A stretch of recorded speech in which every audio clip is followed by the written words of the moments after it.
Hyderabad LB స్టేడియంలో ఖర్గే సభ ఏర్పాట్లను deputy CM Bhatti, మంత్రులు శ్రీధర్ బాబు, పొన్నం, పొంగులేటి పరిశీలించారు. వారి వెంట రాష్ట్ర వ్యవహారాల మీనాక్షి నటరాజన్, పిసిసి చీఫ్ మహేష్ గౌడ్ ఉన్నారు. గ్రామస్థాయి నేతలతో ఏఐసీసీ అధ్యక్షుడు నేరుగా సమావేశం అవుతారని భట్టి తెలిపారు. రాష్ట్రంలోని అన్ని స్థాయిలోని కాంగ్రెస్ నేతలు, ఎమ్మెల్యేలు, ఎంపీలు, మంత్రులు ఒకరికి మరొకరు సమాచారం చేరవేసుకుని సమన్వయంతో సభకు రావాలని పిలుపునిచ్చారు.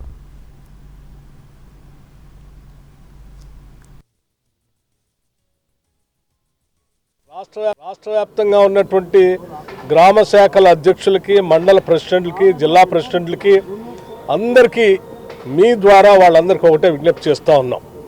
ఇది దేశంలోనే మొట్టమొదటిసారి తెలంగాణ రాష్ట్రంలో జరుగుతూ ఉంది.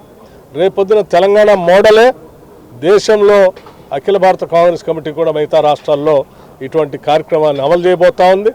మొట్టమొదటిసారి అఖిల భారత కాంగ్రెస్ కమిటీ మనకే అవకాశం ఇచ్చినందుకు అఖిల భారత కాంగ్రెస్ కమిటీకి ధన్యవాదాలు చెప్తూ, మీ అందరూ కూడా తప్పనిసరిగా పెద్ద ఎత్తున ఒక దేశ స్థాయిలో ఉన్నటువంటి అధ్యక్షుడితో కలవటానికి, మాట్లాడటానికి మొట్టమొదటిసారి మనందరికీ అవకాశం వచ్చింది. కాబట్టి మీరందరూ కూడా పెద్ద ఎత్తున తరలి రావాల్సిందిగా ఈ సందర్భంగా విజ్ఞప్తి చేస్తూ ఉన్నాం.